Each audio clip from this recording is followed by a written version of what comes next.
Hello, and thank you for tuning in to this session for Engage in the Cloud on dyslexia, definition, eligibility, and intervention frameworks for teachers. My name is Michelle DeBerry, and I have worked for the State Department of Education in Oklahoma for about a year. Prior to that, I've been a school psychometrist and a speech pathologist and a special education director in a district a little bit south of here. So I'm glad you guys could join us today. This is actually a re-recorded session. The live session was yesterday, and there was a snafu and it didn't get recorded. So this is a re-recorded version of that. Dyslexia is a specific learning disability in reading, and this session will work to inform school staff on identification, evaluation, responsibilities under the federal law IDEA, and interventions for our struggling readers, as well as resources for educators, parents, and students. Oklahoma schools test for dyslexia, and we serve students with dyslexia. It's very important that we correct a mindset, or rather misinformation maybe, that many educators have been told over the past years. I've run across many administrators, special education, general education teachers that say that Oklahoma does not recognize dyslexia, and that's just not accurate. But it is critical that we work together to change this conversation. Oklahoma House Bill 1228 was amended last year in 2019, and it basically says, or added to that, the existing bill, that at least one time per year, beginning with this school year, the 2021 school year, that a dyslexia awareness program should be offered to all Oklahoma certified teachers pre-K through 12. And at a minimum, this program should, or this professional development should include training on the awareness of dyslexia characteristics, effective classroom instruction, and dyslexia resources. So this session will review all of those things, and I will give you some extra resources for possible use by school districts as well. So there are a couple of ways that you can access professional development for school districts beyond this PowerPoint or beyond this session. One of those would be in the Oklahoma Edge platform, and you could get to that from the State Department website. It's a free platform. The Pepper platform through EdPlan, we will have an online training module there as well. That one at this time is still a couple of weeks out from being uploaded. The Oklahoma Edge platform went live yesterday, so you can participate in that training if you choose to. The EdPlan training, like I said, will be a couple of weeks out. And then we can also provide in-person or a virtual training session for your district, and you would just need to contact me for more information about that, and I'll give you my email at the end of the session. So reading is a gateway skill. It's really important that you, or that we all recognize and think about the fact that kids come to school wanting to learn to read. If you think about our little pre-K kids and our kindergarten students, their whole goal on their first day of school is often to learn to read. And so reading struggles are not due to a lack of desire to learn. There are other reasons that we need to address about around reading and how that affects students. So the question here is, what percentage of students do you think are affected by dyslexia? And yesterday I had our participants respond in the chat box, so you don't have to do that for this session, but think about your classroom or the school that you work in and around, even in your outside school life. What percentage of individuals do you think in the population are affected by dyslexia? So about 13 to 14% of our entire school population is designated, or is identified as having a special need or a handicapping condition that qualifies for special education services. So that does not mean just students with dyslexia or reading disability. That's about 13 to 14% of an entire school population, probably is served by special education services. About half of those students are identified as students that have a learning disability. So that's a disability in reading and writing or math. And so about half of that 13 to 14% of students probably have a specific learning disability or learning disability. And about 85% of these students have a learning disability in reading and language processing. So that's a great majority of our students that we work with in the special education world on a regular basis have either a reading or language processing disorder. And the answer to the question I asked you earlier is about 15 to 20% is what research is saying right now of our population as a whole has the symptoms of dyslexia, including slow or inaccurate reading, weak spelling, or poor writing. So not all of those individuals will qualify for special education services, but they would benefit, or they do benefit, from systematic explicit instruction in reading, writing, and language. So let's talk a little bit more about dyslexia, what it is and what it is not. And this is my probably one of my favorite quotes by Marianne Wolf. And it says, dyslexia is a different brain organization that needs different teaching methods. That's important.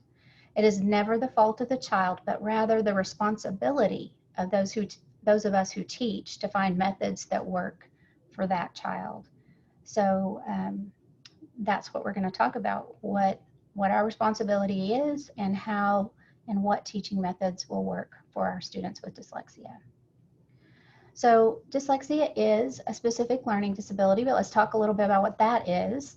A specific learning disability, as defined in the federal law IDEA, means a disorder in one or more basic psychological processes involved in understanding or using language, either spoken or written, that may manifest itself in the imperfect ability to listen, think, speak, read, write, spell, or do mathematical calculations. And this includes things such as dyslexia. The International Dyslexia Association is a great website. I've included it there at the bottom of the slide for you to take a look at.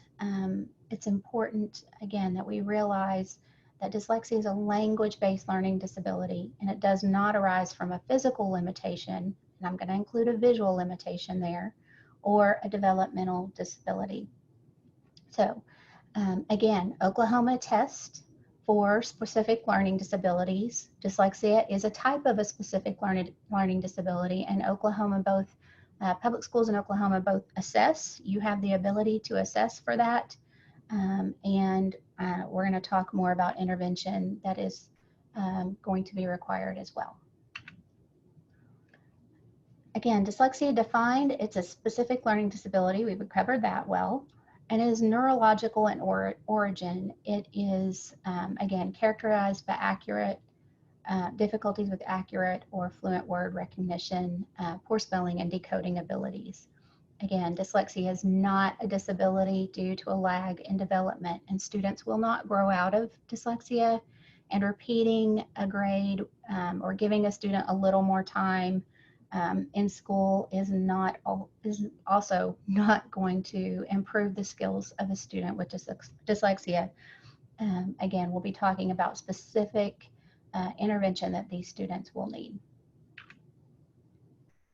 The problems with dyslexia, again, are language-based. They are not visual, and they're not related to cognitive skills or intelligence. Although vision is fundamental to reading, there's no evidence that shows that visual problems cause dyslexia. So again, that is kind of a myth that is floating around out there, that students with dyslexia have something wrong with their eyes, that there are vision exercises that will help fix that. And unfortunately, fortunately, research just says that's not the case. So I've included a link again at the bottom of this slide. It's the clinical statement from the American Association of Optometrists and Obstetricians that says that, and their research behind this statement, that that dyslexia is not caused by a visual issue. So that's more information for you to dive into there. So let's talk about what are some of the things that you've heard about dyslexia that you aren't sure are true. Again, yesterday we had participants put in the chat box one of the things or some of the things that you've heard about or that students or they've heard about that they're question or they think that may be a myth. So the first one I want to talk about is specific or special lenses or overlays. Those are the colored overlays or colored lenses that we used to see that students wanted or we gave students to help them read better. And again, research has shown that colored overlays do not help students with dyslexia read better. Sometimes students will pick a specific color and say it really helps them, but often that's just a personal preference. It's not a matter of research, it's not backed by research. Again, I talked about dyslexia as a visual issue and that could be fixed with visual therapy. Again, that statement's not supported by research. One of the things that we hear about students with dyslexia is that they see and write letters and numbers backwards on a regular basis. Again, that's not accurate or supported by research. Balance exercises will help students with dyslexia. Again, not accurate. There's special dyslexia font that helps students with dyslexia read better. There's an example of kind of what that font tends to look like. Again, that does not help a student read better. And that smart students cannot have dyslexia. Again, that's another myth or misinformation. Students with dyslexia very often have average, above average. Their disability is not in their area of cognitive skills or processing. Some other myths that if you don't teach a child to read by age 9, it's too late for them to ever learn how to read. That's not true. There's no way to diagnose dyslexia. Again, we'll talk about more. We'll go into that a little bit more later. Again, not true. We can't diagnose dyslexia until 3rd grade. Dyslexia is caused by lack of phonics instruction, or children with dyslexia will never read well, so it's best to teach them to compensate. Again, we will teach kids very good skills in decoding. We can teach them that. We should teach them that. And then retaining a child, holding them back a grade will improve their academic struggles. And again, just repeating the same information over and over again is not going to help a student read better. We need to take a look and see where their specific weaknesses lie and address those weaknesses specifically.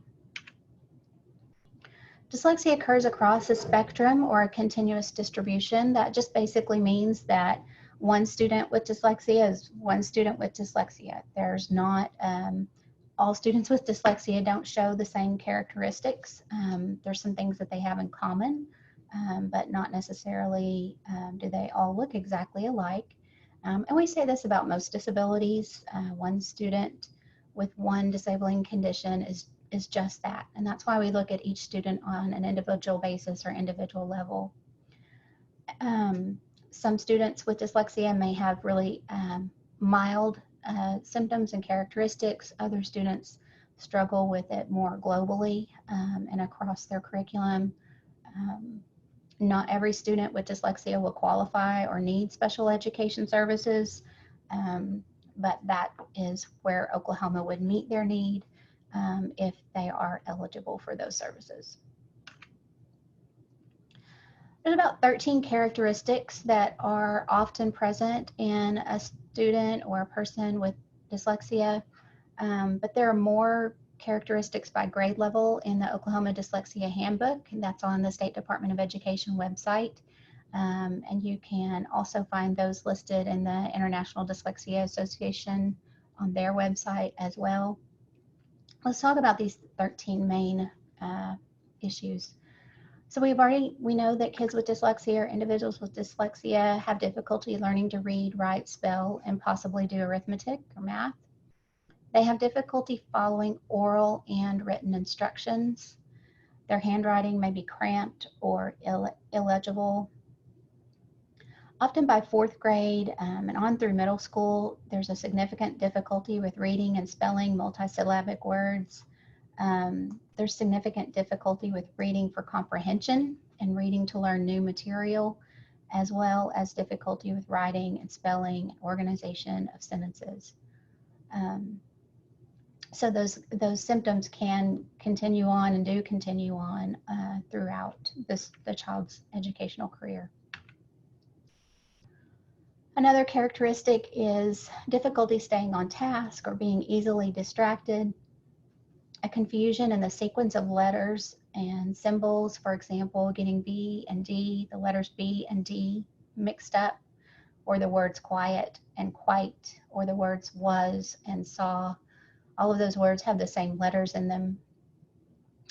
18 and 81, for example, as a symbol, getting those backwards. And this can happen both with print, so seeing the print on a page, but it can also happen with in an auditory capacity, so getting letters that sound similar confused. So for example, D and T. So for those students, we really want to give them explicit instruction on how those sounds are made, where they're produced in the mouth, what is the airflow, is it stopped, is it a fricative, does the air keep coming out, are you using your voice or is your voice off?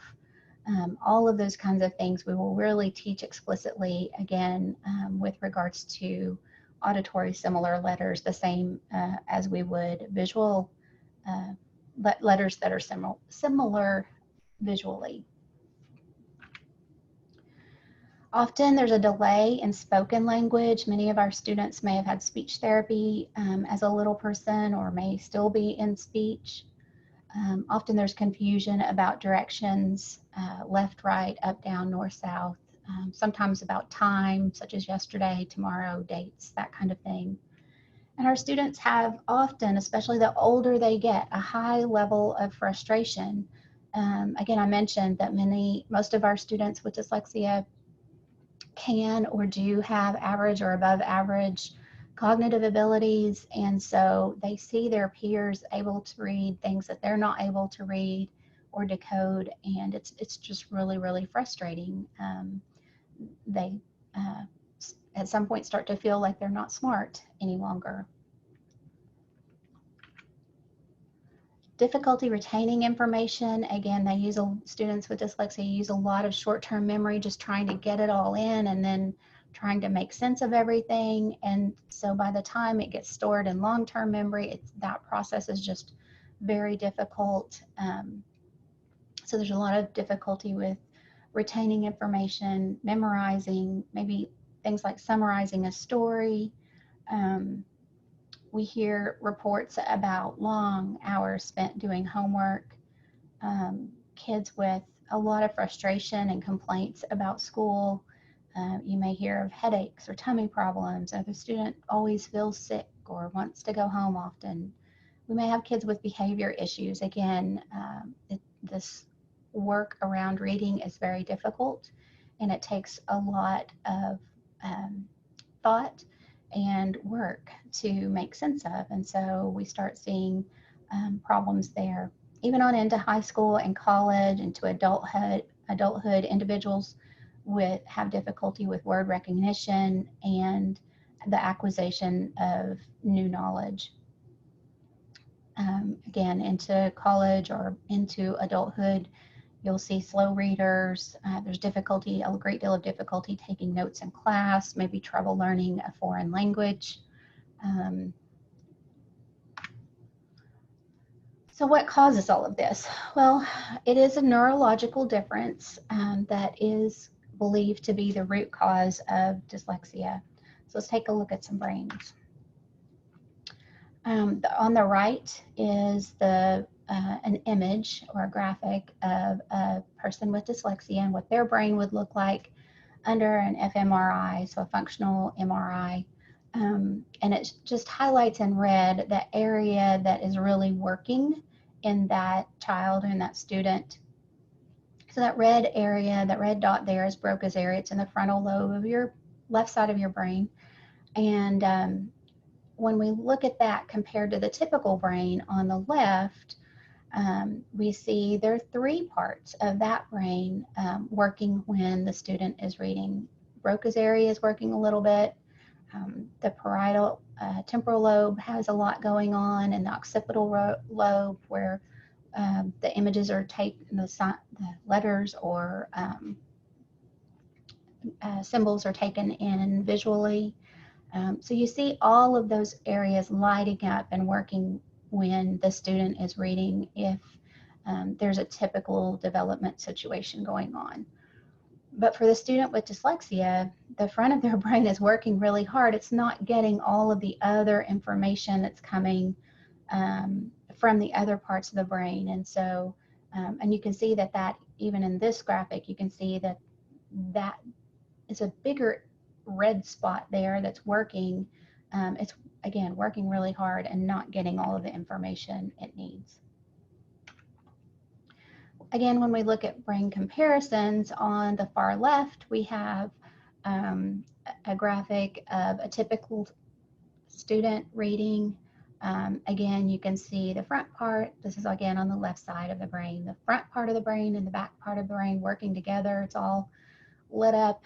And in the middle graphic, there's a child or picture there with a child with dyslexia before they receive remediation or intervention. So again, we see that there's some stuff going on in the front part of the brain, but in that back part, there's not a lot of things working back there. So once we give the student appropriate interventions or remediation, we can teach that part of the brain to read effectively. Again, they may still struggle in some areas, but this imaging does show that we can impact a child with appropriate remediation and intervention. It's one of the best ways I know to describe what it's like to see something. When we see a chair, we know it's a chair, no matter which way it's positioned, if it's upside down or sideways. A chair is a chair is a chair. But let's look at some letters. Consider the B, the D, the Q, and the P. Again, those are the same letter turned frontwards, backwards, upside down, flipped over. So for us that are able to read effectively, we realize, and we've been taught, that the B makes the B sound, the D makes the D sound, the Q makes a K sound, the P makes the P sound, and we know where they are, we know what they look like. Those letters look different to us. But for a student with dyslexia, they may see a chair that's frontwards or backwards.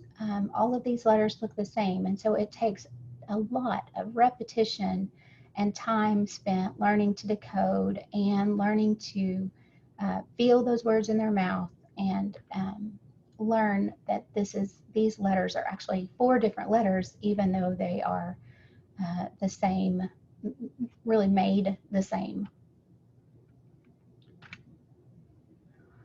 Some of the effects of dyslexia: we know approximately 50% of our students with dyslexia do not graduate high school. That's just an alarming figure. Students with dyslexia are often, several studies have shown that they're more at risk for parental abuse. A lot of people ask why that is. Well, often, again, the student is successful in other areas. They're smart, they are able to do so much, but they're not reading or they're not spelling, and their grades are really low in that area. And so, there may be a question as, why are you not working hard enough? Why are you not doing what you can do to read? Why are you not being a better speller? Why aren't you doing your homework? Why aren't you spending more time on the important stuff at school? And so students with dyslexia or other learning disabilities are at an increased risk for parental abuse. And they also have a high risk for poor self-esteem, anxiety and depression issues, suicidal ideation, substance abuse, and they're also at risk to be more involved in the court system, both as juveniles and adults.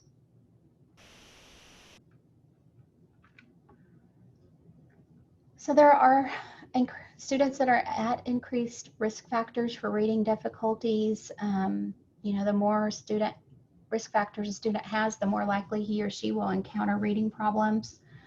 Just kind of want to mention here too that dyslexia often runs in families. And so if there's a family history, if there's a sibling, if there's a parent, grandparent, a close aunt or uncle that maybe received special services, or you heard they always struggled in school, or maybe they had a dyslexia diagnosis, again, that's a red flag that we want to really be watching this student as well if they seem to be at risk for reading difficulties.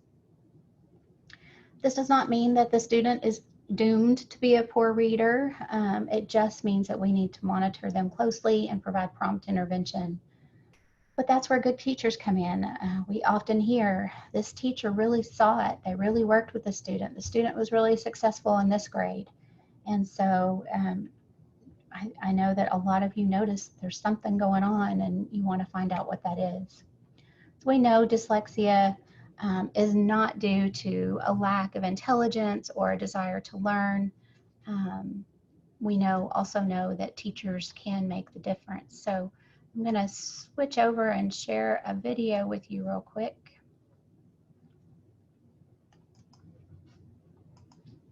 Yeah, you should be able to just hit the link. Oh, try that. Let me share the screen again. I'm sorry.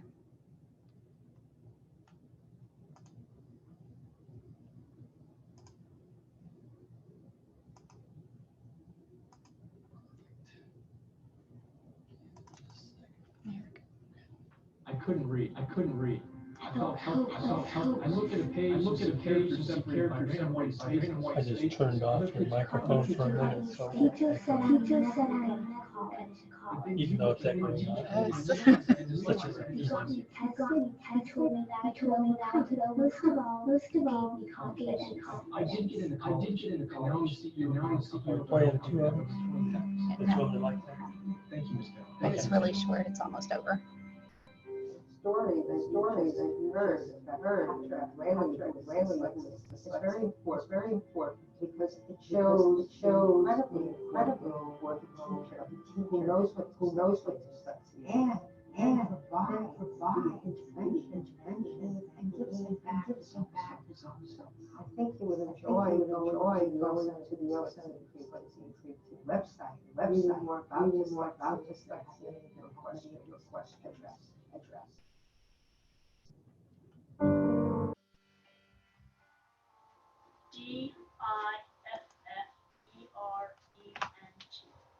Different. We are all There you go. Awesome. Thank you. Wait for the next slide. Yes. Sometimes it's kind of stubborn with the next one. Good. Awesome. Thank you.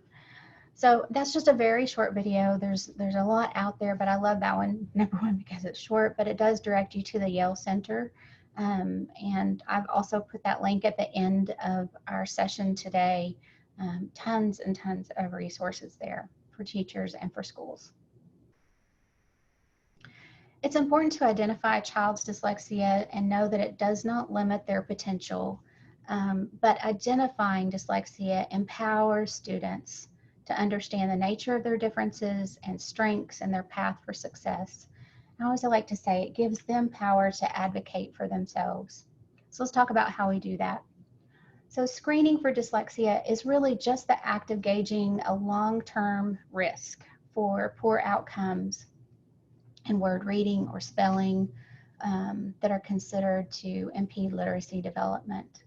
So we want to be able to support that early and maximize the effects of treatment because we know that treatment effects are increased the earlier they are implemented. And identifying students who are at risk for dyslexia and providing targeted treatment is the appropriate action, much better than waiting for a diagnosis. So what should be included in a screener for dyslexia? We want to look at word reading skills, word decoding, both in real words and non-words, phonological awareness. We want to look at letter knowledge, both the letter name and the associated sound. Most curriculums around dyslexia are going to encourage the use of teaching the sound, sometimes even before the letter name. So we want to teach those sounds too. We would look as a screener, a good screener is going to look at rapid naming. And then for older students, it's going to look in fluency, both rate and accuracy. It's going to look at reading comprehension. It's going to look at spelling for those older students. So many of you probably heard about House Bill 2804. This was just passed this last school year, this last session. It's important to know that the dyslexia screening bill for school districts does not go into effect until the 2022-2023 school year. So we've got a few years on us. This upcoming year, we will be working the State Board of Education will be working, the State Department of Education will be working to present and gather information on screening tools to present to the State Board of Education by next summer for them to approve the list of qualified screening tools, just like they've done with RSA. These screening tools are to be an extension of the RSA screeners that are already used in school districts, and hopefully will be very complementary to those. They'll just give us more information about the specific areas of weakness that the student is struggling with. So this year we'll figure out what those screeners or tools that meet those requirements are. Hopefully that will be passed by the State Board of Education next summer. Next school year, so for the 21-22 school year, we will be out doing training on those screeners. And then school districts will have all the information to decide what tools that they want to use based on the list of screeners, which ones they want to pick and use within their school district, again, to enhance the information given to us by the RSA screeners. Dyslexia, again, is identified as a specific learning disability through a series of evaluations and either finding a discrepancy between the student's cognitive ability or their IQ score and their academic ability. So those scores in reading, writing, and math, and the pieces of each of those categories. Dyslexia can also be identified by a failure to respond to an evidence-based response to intervention model that's used by many school districts in Oklahoma as well. A comprehensive evaluation is critical in the diagnosis of dyslexia or the conclusion of dyslexia. There's no single test for dyslexia, but we are able to identify it through a series of tests and information collected from parents, from classroom teachers, from performance in the classroom, as well as psychometric evaluation. And then to be eligible, like I said earlier, not all students with dyslexia are eligible for special education services, but this team must find that the disability of dyslexia has a significant impact on the student's performance. So some students with dyslexia have figured out or received outside intervention, and they compensate very well for their disability, and they may just need accommodations. And so we'll talk about how we would go about doing that versus identifying a student with dyslexia who's really struggling, and the struggle is having a significant impact on their performance, and therefore the student qualifies for special education services and an IEP. Remember I said it, there's no single test for dyslexia. We have to use a lot of data to come up to this conclusion. And we know that students with dyslexia often get low scores on phonological processing tests, but probably 25 to 30% of students with dyslexia do okay on these measures. So that's why we need more information, multiple sources of data.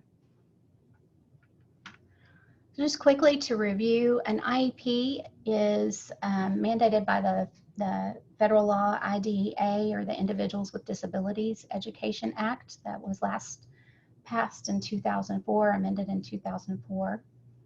Students must qualify through an evaluation and found eligible in one of 13 disability categories. The criteria here is that the students require specially designed instruction. That's very important, that the students need instruction that's different from their peers and it's based on their needs, their individual needs. An IEP is a written plan. It has goals. We must be able to monitor and show progress, and we need to review it annually with the team, which includes the parents, a school administrator, general education and special education teachers at the least, and other team members may be involved as well. With an IEP, you can also have accommodations or modifications. We'll talk more about these in just a few minutes, but it's important to know that an IEP is very specific with goals, progress, and it's reviewed annually. That's a little bit different than a Section 504 plan. A Section 504 plan comes away from the Americans with Disabilities Act, and basically Section 504 of the Rehabilitation Act of 1973. It's monitored not by the State Department of Education or Special Education. It is monitored by the Office of Civil Rights, and it provides access. So that's important to realize the difference there. A Section 504 plan is meant to provide access to curriculum, to education. You can kind of also remember that by, if you think of the Americans with Disabilities Act, it's the one that mandates access to all buildings and to all areas for individuals with disabilities. And so this is the same. We want to be able to provide access to curriculum for all of our students with a Section 504 plan. In this plan, it's going to detail, again, accommodations, including assistive technology, which assistive technology can be a part of both plans. But in this case, the student does not require specially or specifically designed instruction. So that's a big difference here. Can English language learners be identified as dyslexic? Yes. Again, it's a neurological disability, and it occurs at the same rate among English learners as it does students who are not English learners. There is a difference depending on the language they speak, how that affects them, what their native language is. But again, students that are English learners can be identified as students with dyslexia. Twice exceptional students, the term 2E is used to describe gifted children or children that have the characteristics of gifted students with the potential for high achievement, and they also give evidence of one or more disabilities as identified by federal and state eligibility criteria. We've already talked about it's a myth that intelligent individuals or individuals with a high IQ cannot have dyslexia. That's just not true. But it's also important to know that students or individuals that have above average skills, those skills do not exist because of the dyslexia. The dyslexia does not, sometimes we talk about gives us superpowers in other areas, and that's not supported by research. But students that are in this category 2E are often misidentified, and these are the kids that sometimes we think just really have a lack of motivation or a lack of desire because we know they're very bright, but they're really struggling in some area of school. Dyslexia and comorbid disorders. Again, dyslexia can occur across a spectrum, and there can be other things going on with the student in addition to dyslexia. We know about 30, or research says about 30 to 50% of children with reading disabilities or dyslexia also have ADHD. And we know that almost all students with ADHD have difficulties learning to read. So we don't know that there's a specific relationship here, but we do know that this is a red flag. And that if you have a student with dyslexia, we also need to be watching or looking for ADHD. And the reverse is also true. For students with ADHD, we really need to monitor their reading abilities. Other problems sometimes associated with dyslexia: anxiety, speech problems. Again, we've talked about spatial disorientation, discriminating left from right. Difficulty sequencing verbal material and telling time or judging time intervals, and poor personal organizational abilities. I want to go back to the stress and anxiety piece for just a second. Simply put, anxiety is a state of worry about what might be, as compared to stress, which is a reaction to what is going on at the time. But both stress and anxiety trigger the same chemical reactions in the brain, which gives us a really good job of remembering negative experiences. So if you've had stress or anxiety, it's easy to remember the negative experiences around that. If you worry all the time about something bad happening to you, then that puts you in a chronic state of stress. And individuals with dyslexia worry a lot about reading, writing, math. And so it gives them a lot of self-doubt. Definitely erodes self-esteem in many cases, and it makes them less able to tolerate the challenges of school, work, social interactions, and again, stress and anxiety just play a big role in this issue. I like this graphic because I really think it helps us to think through what goes on. If there's a trigger, the trigger may be, for example, reading aloud, a timed test, homework, writing assignment, a practice assignment, a judgmental teacher. It could be many other things. But if there's a trigger and we go down the path of fear, stress, worry, and then our students eventually become kids that avoid things. We see a lot of memory disruptions, a lot of attention problems we've already talked about.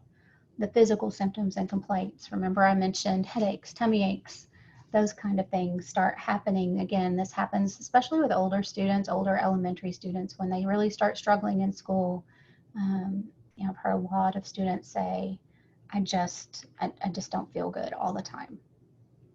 And while we really need to intervene early, we definitely have to intervene before the catastrophic thoughts start happening and hopelessness. Let's talk about some ways that we can help. We'll talk about more interventions in just a second. So accommodations and assistive technologies. We'll talk about accommodations first. So for the dyslexic reader, accommodations represent the bridge that connects him and his strengths, and in the process allow the student to reach his potential. So it's important to know that by themselves, accommodations do not produce success, but they are the catalyst for the student to achieve success. Accommodations grow more and more important as the student with dyslexia progresses through school. And that is a quote by Sally Shaywitz from back in 2003. But it's important to know that accommodations and assistive technology help students and are very important to consider for each student as an individual. Assistive technology devices and services enhance learning for students with dyslexia. There are so many things out there. It's hard to stay up to date on everything in the assistive technology world because things are always getting better, updated, changing. And so, but it's important to know, and again, use your relationship with the student to help them figure out what's going to work for them. Again, with assistive technology, it's important to know that we have to teach those skills sometimes. We can't just hand a child an iPad or Chromebook and expect them to know how to use that to the best of their ability. We need to teach them to use the extensions that will help them read, that may read out loud to them. We need to teach them what apps would work on the iPad for what skills that they're looking for. All of these things we have to teach explicitly. We can't just assume the student knows what to do with the device. And the use of technology should be the expected norm today. Think how we're all communicating today. I'm standing in a room, you guys are a long way away from me probably, and we've been working like this for many months now. And so we should expect our students to be able to grasp some of these concepts well, again, as we teach them the process of that. This is just a list of common assistive technology tools. A couple that I wanted to specifically mention. One important one is Bookshare. Bookshare, Learning Ally, they're a lot like Audible, if you're familiar with that app. They read books or text out loud for you. Bookshare is a free program. The folks at Oklahoma Able Tech, and I've given you that link here in a little bit, we'll be happy to set you guys up for that. It's usually set up through, there's one person in the district that coordinates that for the district and assigns specific students to that. Those students that qualify to use this free tool are students with print disabilities, such as students that are blind or visually impaired. And again, another print disability would include reading disabilities. And then there's some other disabilities as well for students that have physical impairments. A lot of these tools will come into handy for them, and Bookshare is one of those. Last time I looked, and it's been a couple of months, Bookshare had more than 800,000 books in its library. And right now they have a lot of our Oklahoma textbooks, and you can search by ISBN number and find the text for that specific student, and it will read the information to them. It could be science, social studies, it could be a novel that they're working on, they need to do a book report. The difference between that and Learning Ally or even Audible is that Bookshare is an electronic voice, it's a computerized voice, so there's not inflection in it and that kind of thing. There's a lot of ways to adjust it. So that, and our students, especially our younger students, don't seem to mind. They're kind of used to that type of voice already. So again, Oklahoma Able Tech can help your district get set up through that, or contact the person in your district that's in charge of Bookshare. It could be in the library, it could be a special ed person, I'm not sure. Learning Ally is a program, a few school districts in Oklahoma have this, many parents or students do. It's not very costly for individuals to qualify for this. Again, you have to be a person with a print disability in order to get it. So it's more like an app, and again, there's thousands and thousands of books that volunteers have read out loud in Learning Ally. And they have some other features as well, so a good option for many families in some schools. Microsoft and Google, of course, are always coming out with new things. Again, really hard to kind of keep up with all that they do, but again, as those things come out, it's important that we teach students to use those. Optical character recognition, probably one of the biggest one that we talk about here is the scanning pen. It's just slightly larger than an ink pen. You run it over a sentence or text, and it will read that out loud to the student, either out loud or in their earbuds. And that's something you can also check out from Oklahoma Able Tech before you purchase one.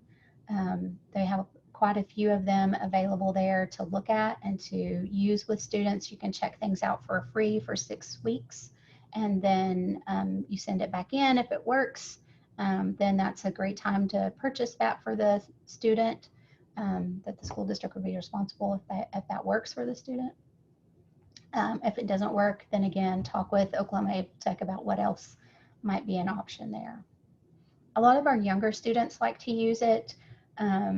elementary school students, but once they get beyond like fifth grade, they're reading so much, it really does help to move from a scanning pen to an app like Bookshare, or another way to read the text out loud, just because it's quicker and more efficient. If you will hold your camera over this QR code, it will take you, it's a direct link, or there's a bit.ly there that will take you to this pedagogy wheel.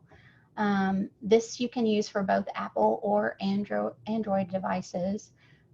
It's super small here on the screen. That's as big as I could get it to kind of show you what it looks like. But it gives you all of the apps that cover a specific skill, or a specific concept that you're trying to teach. And so you can use this wheel while you're planning lessons to find tools that would best aid the student, and enable to the best tool for the student to use in the class, to extend or deepen their learning in whatever content area you're working. So it's updated pretty frequently. It's up to version 5.0. So again, this QR code will take you to the most current version there, and there's a lot of information there. So I recommend you dig deeper on that slide. Again, as we talk more about accommodations, move into that from assistive technology, time is the best gift really a teacher can give a student with dyslexia. We have to allow them time to think, to process things, to work through a problem before we call on them for an answer. And that's just been repeated over and over and over again. When we've had student panels of students with dyslexia, it is just amazing, first of all, just to hear their stories, but it's also really, almost heart-wrenching to hear, especially for our older students. They just say, I knew I could get to the answer, I just needed more time. So whether that's for reading, for writing, for working through a test, it is an important accommodation. Again, you have to look at each student on an individual level about what they need as far as accommodations, but time should be one of the first things that you consider. So accommodations provide students with really different educational opportunities. Children with dyslexia are entitled to accommodations that will help them learn and demonstrate their learning. It's important to always remember that even though the student needs to take in information, we need to be able to, they also need to be able to demonstrate their learning, so we can see where we need to shore them up, how they're progressing, those kind of things. And again, Dr. Sally Shaywitz notes, dyslexia robs a person of time, and accommodations really give that time back to the student. When we talk with students, that's the first thing they almost always say. So I've gone through here and listed accommodations for different areas. And I've just kind of highlighted one area in each to kind of hit on, but I hope you'll refer back to the slideshow as our school year starts. For reading, it is important to allow audiobooks or text-to-speech software for our students. Even though we were working on reading, we're teaching reading, our students still need to use reading to gain knowledge, to understand content, to grasp new vocabulary. And if we shortchange them from using audiobooks, they're just not going to be able to keep up with the content that their peers are gaining as they read. And so it's let your students use text-to-speech software or audiobooks such as Bookshare. Have them read along with the book, follow along. It's just an incredible thing that we need to do for our students. For writing, again, a few options here, but consider allowing oral responses, reports, and presentations for our students. Again, we want them to have confidence about showing what they've learned and showing their knowledge, and we want them to be able to communicate that to us.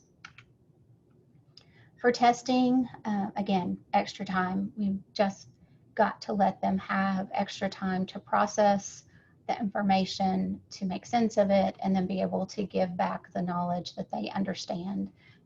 So they need extra time. For classroom accommodations, I highlighted avoid requiring a student to read aloud in front of a group. And this, again, you're going to have to use your relationship skills with the student. Many of our students, they want to read aloud. They desire to do that, and they don't want to be overlooked every single time. So set your students up for success. Give them a short passage, a paragraph, a sentence, something to read, maybe the day before, the night before. Let the parent know, hey, Johnny's going to have a chance to read this. Johnny wants a chance to read this. Again, communicate with your student if they want to be passed over every time. You know, again, we want to build their confidence, but you may not require that every session. But when you do, again, set them up for success.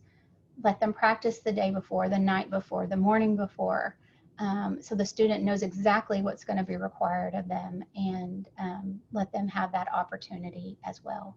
You don't have to have them read in a popcorn reading style situation. Again, you can set them up for success. For homework, it's really critical to provide copies of lecture notes, just as you would for a student with a hearing impairment. You know, for that student, for a hearing impairment, the student really needs to be able to lip read and watch the teacher, the instructor. And so when you provide that student a copy of the lecture notes, they can jot down important information, but they still have the opportunity to lip read and to listen more intently to their instructor or their teacher. Same thing for a student with dyslexia. When we give them the words already on the paper, they can refer back to that information. So they're still getting that content there. But again, they can make notes as they go along of important factors. You know, they need to keep up with you on the notes. But it just takes too much short-term memory to try to listen, make sense of everything, write it on the paper, completely different skill level, and then be able to give that back to you later. They just aren't able to comprehend in many cases all that's going on. So give copies of lecture notes, please. Again, when we talk to our students with dyslexia, they just said it was so important. Once they learned they had dyslexia, it helped them feel like they were not alone.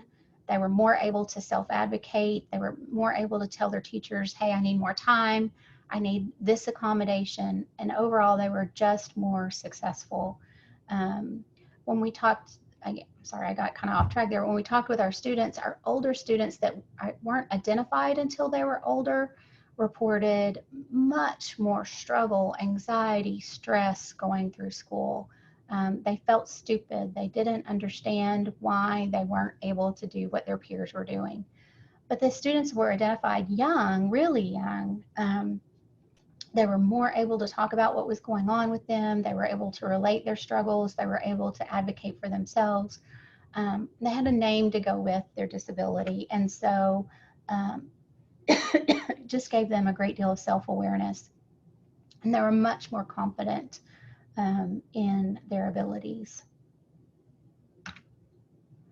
Let's get into some intervention and instruction. This quote is by Chief Justice Earl Warren back in 1954, an important decision in the Brown versus Board of Education. It says, in these days, it is doubtful that any child may be reasonably expected to succeed in life if he is denied the opportunity of an education. Such an opportunity, where the state has undertaken to provide it, is a right that must be made available to all on equal terms. So it's important that we provide the instruction that our students need. In some states, several states now, there have been civil rights cases against school districts when the district did not recognize the student's disability of reading, and they did not provide adequate instruction, and therefore the student was not able to read. So the courts are starting to say that, hey, learning to read is a civil right, and so it's really important to provide appropriate intervention and instruction. So the simple view of reading, if you've been in one of my sessions or one of Melissa Algram's sessions, you've probably heard this before. Go and Tumner, back in 1986, came up with the simple view of reading and described it this way, that decoding times language comprehension equals reading comprehension. So again, we use the multiplication symbol here because if you don't have decoding, you only have the skill of language comprehension. You have nothing times language comprehension, you're not going to get good reading comprehension. The same is also true if you have some decoding skills, but you're not able to comprehend language, then you, again, aren't going to have good reading comprehension skills. So language comprehension is the ability to derive meaning from spoken words when they are part of sentences. Decoding is really efficient word recognition using sound letter knowledge, phonological awareness, word recognitions. We have to have all of those skills together to get good reading comprehension. And again, when you look at individual students, or a student with dyslexia may only have great skills in one of these areas. They may not have skills in any of these areas, but these are all areas that reading affects or a struggling reader may struggle with. So language comprehension becomes reading comprehension when there's word meaning derived from print. So that's the ultimate goal. We want our students to know and understand and remember what they read, but they need both decoding and language comprehension to get there. Explicit instruction is also just incredibly important. It is basically an approach that involves direct instruction where the teacher demonstrates the task, provides guided practice, and immediate corrective feedback. And so when we pair that with really systematic instruction, it becomes important. It becomes much more functional for the student. Explicit instruction is where learning is never assumed. We teach all concepts, skills, and procedures very deliberately. We practice with teacher guidance and feedback. And the goal of instruction is always that independent and functional use. So I love this example. Explicit instruction is really the I do, we do, you do piece of teaching. So when I do something as the instructor, as the teacher, I'm going to model clear explanations. I'm going to explain everything and demonstrate, and then I'll check for understanding. And then together with the student or students, we're going to do guided practice. We're going to work through examples. We want to see some success together as we're working together before we let them off and do independent work. And remember, we want students to practice independent work with a great degree of accuracy. And so we repeat the skill or strategy until it becomes fluent. We check often for understanding, and we give them time to independently practice things. 5 practices for teaching students with learning disabilities, including those with dyslexia, that I just want to review with you. Again, the explicit targeted instruction, where learning is systematic and very, very clear. We need to use universal design for learning. If you haven't reviewed that lately, it's really designing differentiated learning situations to meet the needs of individual students. So it's giving information to students in multiple ways. We know we have students that are visual learners or auditory learners, or all of the different models or ways that students learn, but this is offering students information in really more than one format. So we may use text, we may use audio, video, we may do things that are hands-on. The more ways we can offer students to demonstrate their knowledge and engage in lessons, the more likely they are to remember those. We want to provide cognitive strategies for independent learning. Those can be things like mnemonic devices for some students, teaching anchoring concepts so that once they have down a concept, then we can build on that, scaffold from that. We want to model self-advocacy for students and behaviors so that they learn to become more active and independent in their life at school. Collaboration is really important among teachers, both special education and general education teachers. With this, we think of maybe professional learning communities in some of our districts. We need to share ownership and expectations for student progress. It can't be all on one person's shoulder. Use the skills that you have as a department or as a district or as a grade level team to integrate lesson planning, think about scope, sequence, and the pace of instruction so that you're providing all of your diverse learners effective instruction. And again, evidence-based, and we'll talk more about this in just a second, but using evidence-based instruction is critical, and actually it's mandatory because we have to do things that are proven to work with students, not only with students with dyslexia, but students with other special learning needs as well. Both the Every Student Succeeds Act and the IDEA requires the use of evidence-based instructions for students with disabilities. This is critical again. You know, I talked about the civil rights issue a few minutes ago. This is just as critical. If you're not using an evidence-based instruction program with your students with disabilities, then you can be putting yourself at risk. We know all of our evidence-based instruction, I'll give you some examples here in a few minutes, provide explicit and multisensory instruction with lots of systematic review, and we monitor progress frequently, and we adapt instruction based on that progress.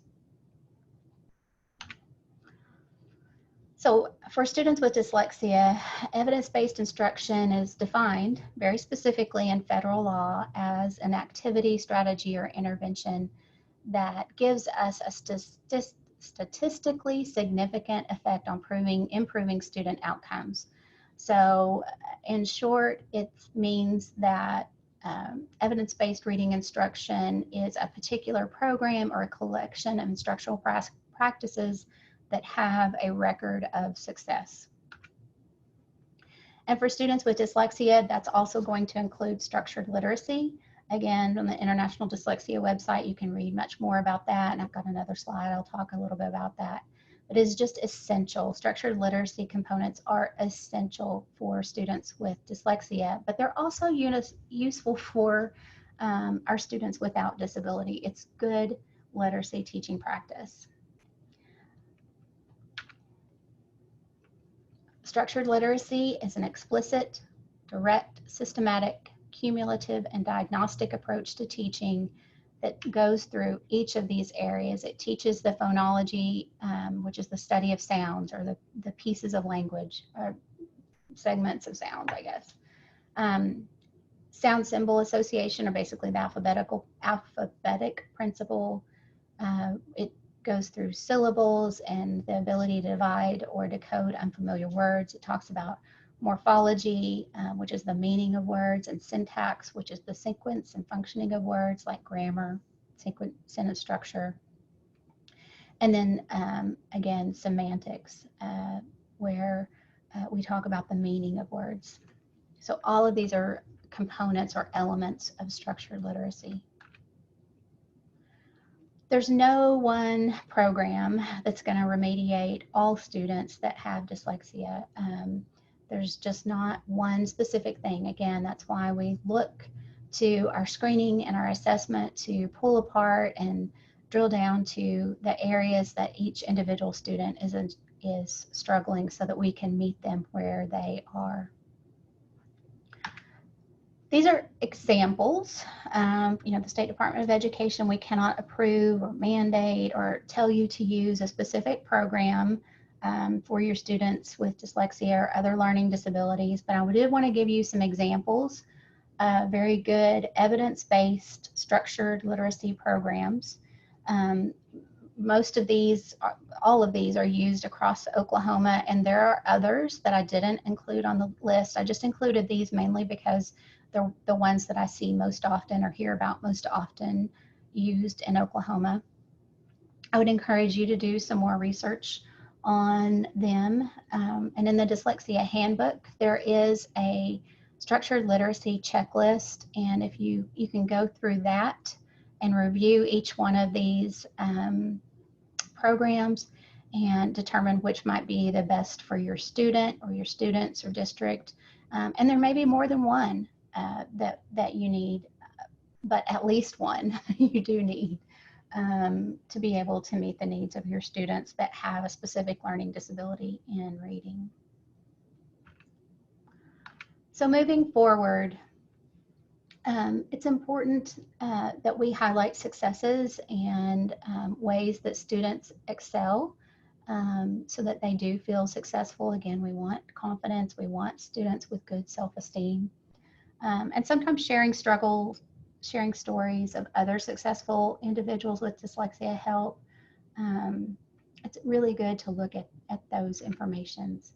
And it's going to be critical that we change what we say. Under the no column, these are quotes from that some of our students have heard. A kindergarten teacher told one of her students, "Not all kids go to college." Another teacher said, "You're obviously not doing your reading homework because you're just not getting any better." A teacher told a student, "You're not a shining star." A principal said, "The student just doesn't want to learn." Another student was called lazy and inattentive. A special education teacher said, "This kid is just unable to be taught." But we can say things that are positive. Let's change our words. Let's say you can be successful at a lot of things. Let's tell our kids we can do it together. Let them tell you what they understand. Compliment them when they're working really hard, because most of them are working really hard. Ask them how you can help. Offer to highlight important information with them. Consider assistive technology again as you go, and talk with those things about the student. Talk with them about what things might work for them. What can you do tomorrow? Well, again, Lisa Moats said teaching reading is rocket science, and that is true. So you're starting well today. We need to increase our training for for teachers. They need specific knowledge in the science of reading, as well as language structure, including phonology, orthography, morphology, in order to teach reading more effective for our students that are struggling readers, but for our typically developing kiddos as well. We know there's a lot of research out there that has demonstrated that most reading difficulties can be resolved or diminished when reading is taught by a highly knowledgeable and skilled teacher. We need our teachers to have deep content knowledge and specific teaching expertise in order to ensure that we're providing effective reading instruction. So I've included quite a few slides here about distance or virtual learning. We're not going to have time to go through all of them, but I wanted to give them and leave them here for you as a resource. Again, these will be located on the Whova app. Under the session title, it'll describe the session, what the session is about. There's a link that says see more. Click there and you'll find the link for all of these, for this slide deck. So you'll have access to these, and you'll have access to my email as well. I'm happy to help in any way. Remember that if we do have to go into another online situation, whether it's distance learning, virtual learning, blended learning, we still need to consider our students' IEPs. We need to remember what those students need individually and provide proper supports to them online in whatever method or instructional strategy that we're using. We want to focus on individualized support. We can still work with small groups to provide instruction for them. We have to make plans to monitor progress on the IEP. We need to give students equal access to the same opportunities as their peers. Again, collaborate between general ed teachers and special ed teachers, work together. That's going to build our students up the most. At this time, OSEP, the Federal Department of Education has not given us any leeway or a waiver with regards to special education timelines. And so all IEP and evaluation paperwork are still required within the timelines. And again, that's from the federal that's federal guidance. That's not from the state, but we are still required to work within those timelines. We need, I've already talked about, we need to collect and monitor progress regarding the IEP goals. We need to document parent feedback and their concerns, document communications as you go along. Be sure to adjust what's working with the student and what's not working with the student. If we're in some kind of in-home learning environment, if something isn't working, don't just keep doing it. Adjust, figure out a way to adjust. Again, collaborate with peers and see if other people have ideas of what might work. The learning environment that you're in must be accessible to the student based on their unique needs. And again, consider accommodations and accessibility features that may be involved. Again, some instructional accessibility considerations here for the next few slides. Consider your text and how much text you're putting on a page. If you're doing asynchronous kind of learning, you may need to spread that out a little bit. Oklahoma Able Tech, again, a great resource, and I've included that here, can help you talk with you through accessibility issues, as well as the National Clearinghouse of Rehabilitation training materials. So there are a lot of videos there at that website talking about creating accessible PowerPoints and Word documents. Really good information there. Continue to maintain, if you're in a distance learning situation or virtual situation, we need to have some level of security and confidentiality in mind for the student and family. Yes, at this time we can see students in small groups if you need to provide instruction that way. Again, consult with your district. There are some individual districts are doing things a little bit differently, and so follow the guidance from your district. However, you can see students in small groups. Some districts are requiring that you have a waiver signed by the parent. Again, check with your district about that. And don't forget about feedback. We need to continue to give our students success criteria for our assignments, and then let them know how they're doing when they give it back to you. Again, if you are working with a video conference, a virtual situation, make sure you are teaching the parents how to do what you need to be done as well. Don't just give them something and expect them to know how to interact in a virtual or distance learning platform. Just like you would teach a student how to do that, don't make assumptions about families either. I've included some ideas for virtual learning here. All of these websites have additional resources on them, and I wanted to leave those for you here as well. So dyslexia resources for schools. Decoding Dyslexia is a parent organization. There's a chapter here in Oklahoma. That's the link for their website. Refer your parents to them. They will really, it's a really good group for parents to be involved in. They've got a great Facebook page for teachers to follow. You can really see some of the things that our students struggle with, and they give a lot of resources available as well. I've already mentioned Oklahoma Able Tech. They just do so much around assistive technology and devices. Understood.org is another really good website to share with parents, and gives basic information about special education topics and ideas there.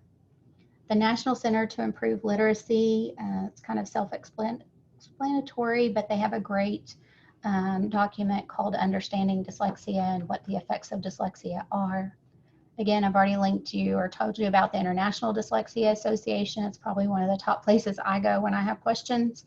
They have a great handbook called What Every Dyslexia in the Classroom, What Every Teacher Needs to Know. There's a link to it there. It's a pretty short little handbook, really good reading for teachers, both general ed and special ed. The National Center for Learning Disabilities covers all kinds of learning disabilities, including dyslexia. The Reading League, lots of great scientific research studies, presentations that they do for individuals that are looking for further professional development around the topic of reading. The Yale Center for Dyslexia and Creativity, again, that's where the video came from that I showed you earlier. Tons of resources there for students. That would be one of the first places I would want to go with the student to check out that website. The Florida Center for Reading Research and the Center for Effective Reading Search, again, just a lot of good, solid research being conducted by those two centers. And then the Oklahoma Dyslexia Handbook, this was the guidance that about 22 of us developed based on some legislative action. We presented this to our governor last summer. And so this is guidance just around dyslexia and what schools should be working on and doing. So we know we can meet the needs of nearly all our students. All students, not just students with dyslexia, but all students will benefit from systematic, explicit instruction in reading, writing, and language, and from highly knowledgeable and skilled teachers.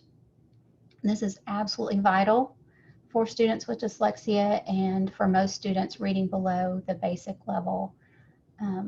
The consequences of low achievement in reading are so costly both to individuals and society. And so we have to do a better job. So here's my contact information. It is Michelle with one L, michele.deberry, DEBERRY @sde.ok.gov. Right now, email is still the best way to contact me, and there's a link for our Facebook page, for our Special Education Services Facebook page. If you've not followed us, we try to get out new information there as quickly as we can, as well as our website. So thank you for your time today. Again, please contact me with any questions or if you need further information. Thank you.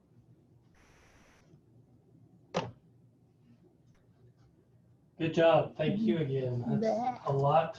It's a lot. Holy moly. Did you already stop recording?